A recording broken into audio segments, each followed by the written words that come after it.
Yeah, so I was talking about the salience of this exercise, which has been highlighted in previous presentations, in particular, the refreshing keynote address, mentioning the environmental crisis, the health, military provocations, and the endless list of self-induced crises that are part and parcel of this liberal agenda that we are all pursuing as development. For us in Ghana, it comes at a time when there's great despondency about our ability to do anything and anything that also marshal the capacity to build what it takes to have a developmental state. And even though my publication looked at compared Tanzania and Ghana, for brevity and questions of time, I'd like to concentrate just on Ghana.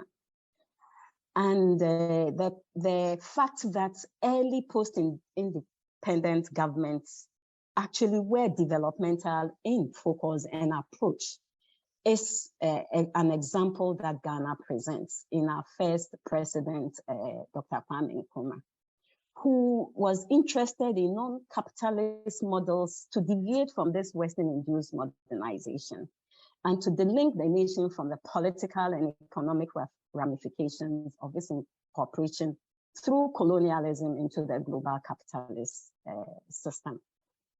Now, let me say that for this exercise, I drew mainly from secondary sources, looking at the development plans and publications and all that. I was interested dwelling on the Marxist approach to focus on social power relations that the plan set out to transform or reform in agricultural sector. I was also curious about how the plans sought to use agriculture to restructure the national economy within the broader international capitalist system. How did the plans analyze gender relations and what the development planners conceived as limiting the agricultural sector, and how they set out to address the perceived limitations. Now,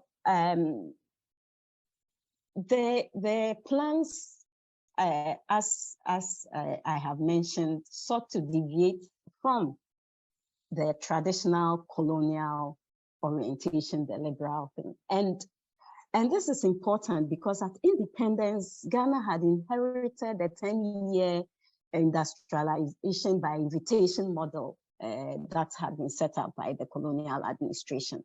Some have wondered why Nkrumah, very clear about his limitations, adopted this. Others have said it was strategic and pragmatic so that the whole process for independence was not delayed. But it became critical at a point, and the 7-year development plan was what was used to herald this deviation. The entry point really was the state control over supplies of the vital springs of economic activity and for generating the needed resources to grow the economy. What was striking about this is that its identification of what constitutes the problems of our agricultural sector and how the shortcomings that were outlined are still under discussion now. For example, I highlighted the fact that food prices were a threat to the standard of living, political stability, and economic drain. The plan also wanted to set up a foundation for cutting research and advancing technology also to pursue the agenda. So we could see here in terms of its comprehensiveness, and that it wasn't just modernizing agriculture, but educational sector was designed to supply the necessary Ghanaian workforce. And APES institutions to provide research, to feed the plan, to also feed the development of inputs for seeds, for breed, and all that. Nkrumah's lament really was the plan's inability to cover the entire continent. So what in the main were the goals of this development plan? First was to provide industrial raw materials. And this plan heralded the import substitution industrialization. So first, to provide raw materials for the import substitution industrialization, to also assist in the accumulation of capital to support hard and soft infrastructure, and to reduce domestic food production deficits. Here, the causes that were identified were production and distribution, or marketing, low technologies, post-harvest losses, low quality of livestock and poultry breed, and the lack of reliable marketing facilities, and a heavy reliance on cocoa for the international market. So the solutions were captured in the development plan, occurred under 3 tasks, namely nutritional improvement and the elimination of food sufficiency deficit, something that is still under discussion now, raising incomes in rural Ghana with a specific focus on regions that had been created as labor reserves. I'm referring to the northern and upper regions of Ghana. And the increasing raw material production for local industries and export markets. Now, local industries were meant to substitute for imports. And these imports were to save needed resources and to reduce also and enhance the nation's balance of payments positioning. So here we could see that this plan also had embedded in it the financing for development. What were some of the specific strategies? Modernizing agriculture meant that support was provided for peasant farmers, setting up cooperatives and state farms to undertake large-scale farming, because collectivized farming was seen as one of the solutions to feed industries and produce also and deal with food security, but also to be the entry points for the introduction of new technologies in agriculture. Then there was also the expansion in grants for agricultural research. So research in agriculture was not left to chance, but was part and parcel of this plan. The state also assumed responsibility for reducing post-harvest losses, marketing, cooperatives, and storage facilities. There was also the setting up of the fishery subsector to meet protein needs. So the State Fishing Corporation, and the target was 30,000 tons of fish yearly. And of course, there was nationwide provision of cold storage and distribution facilities. Private fishers also were not left out. They were also targeted to receive larger mechanized training, which was to be done through their cooperatives. So in terms of one of the major institutional reforms also was the introduction of the Ministry for Cooperatives to deal with cooperatives in order to take care of peasant forms of production. Now, as I have mentioned, the reasons for modernizing agriculture were economic, but also political. It was seen as political. And the political strategies also were meant to deal with local hostility. And forming cooperatives was one of it, especially local hostility to the organized stronghold in Ashanti region. And also deal with the land, the issue around land tenure, to grant members of landholding groups because we have had a plural system which was left intact because discussions elsewhere have mentioned the fact that this served the interest of the colonial administration. And it meant that traditional authorities had hold and could undermine any attempt at collectivized forms of farming. So this communal tenure practices the regime sought to do bring up legislative reforms so that it could deal with problems of large-scale land acquisition and offer tenure security to tenant and migrant farmers. Then, but this legislation also gives states control over land. It could circumscribe communal tenure practices, support freehold land acquisition, and all that. Indeed, there were some achievements. The achievements were that by his overthrow in 1966, and there was a wide range of industrial-based, agricultural-based industries. You know, we could look to read more about the GIHOC, which is a Ghana Industrial Holding Corporation, and the number of state farms had grown. The youth brigades and workers brigades, and this policy also targeted young persons, you know, and all these camps had also grown. The cooperatives also had expanded from 992 to 1,732. There was in place also an elaborate storage and marketing systems that delivered foods products to urban workers and removed from peasant farmers the need to find markets and deal with post-harvest losses. As I'd mentioned, my curiosity was not just in the successes. In order to draw lessons, it was important to find out why the plans did not succeed, because they are critical for engaging the developmental state currently. First, but before I do that, let me run quickly to the whole question of dealing with patriarchy.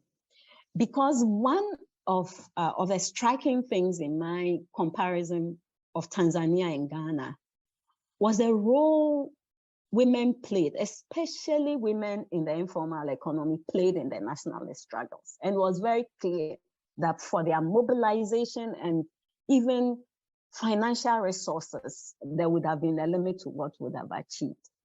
But then the plans to modernize agriculture failed to provide peasant farmers and traders any respite. In fact, based on the liberalist tradition that women's position was framed, there was more of affirmative action provisions that tended to favor women who had formal sector education.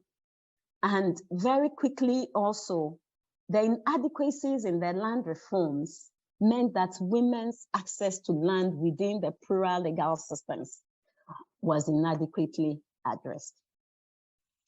So what were some of the problems, and what are some of the lessons we can deduce from some of the shortcomings in this? I look at it in terms of three major areas: the ideological underpinnings of the development plans, the key development actors, and their levels of political and economic control. Very clearly, there was an ideological focus to this. And for Nkrumah, there was need to deliver within what he had identified as African socialism. He was clearly convinced that capitalism could not hold the answers, and that there was need to look within the African humanistic values that was more communalistic, and that liberalism really focused more on individualistic tendencies. And for us, because we were more located within the African humanistic values, it was easier for us to move directly from leapfrog into socialism without any disruptive consequences. The second, for me, so this is really very strong. It backs what was taken, and the fact that then it saw the plural liberalism also as detrimental to nation building, and therefore felt that a one-party state was critical. Then the economic strategies also were very clear about the need for the state to have complete control over all the productive spaces. And here, very few areas were left to private capital. The development actors also were Ghanaian labor, and that was also very clear. So that labor was active, and here it was wage labor. Labor was an active developmental agent, and it therefore required to be protected as well. But as I have mentioned, women's role in national development really focused more on women with formal education and neglected the women who had been active in our independence struggle, that is, women without formal education. So with this, I want to look at some of the shortcomings that should be lessons that we can bring into the present day discourse on developing a developmental state. The first is a failure to fully delink the national economy from the global capitalist political economy that has positioned Ghana as a primary producer, and keeping the linkage really, as Sam has said, amounted to effectively postponing the political formulation that will address the class contradictions within African societies and between African countries at one end and the capitalist, Western capitalist countries. The second also was the dependence on earnings from cash crops to finance development. Thus, for Ghana, it made it very easy to undermine the development project and create the necessary disaffection that made the coup d'etat very, very possible.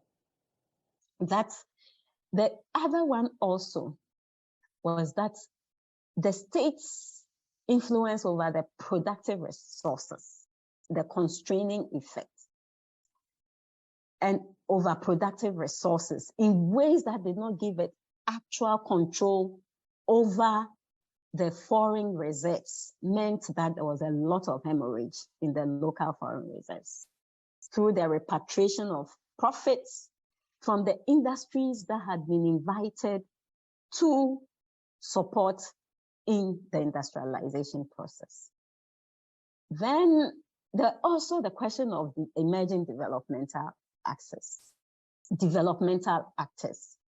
Very clearly, there was very little in terms of mobilizing an ideological constituency that owned the development projects, that had a deep understanding and implementation and the implications for national coherence. So that the failure on the part of the nationalist movement to cultivate a class-conscious, grassroots class-conscious constituency that owned this development project, for me, I believe, is what made this exercise so easy to undermine and also present us with deep questions about our ability to erect a developmental state. So it is not a question of if Africa can run. Africa must run. The question is how. And the lessons from exploring Ghana's 7-year development plan that really, and still the foundation it laid is what is carrying our nation up till now. The absence of a constituency that builds it, that owns it, that carries forward is what we should be addressing in terms of looking for alternatives. Thank you all.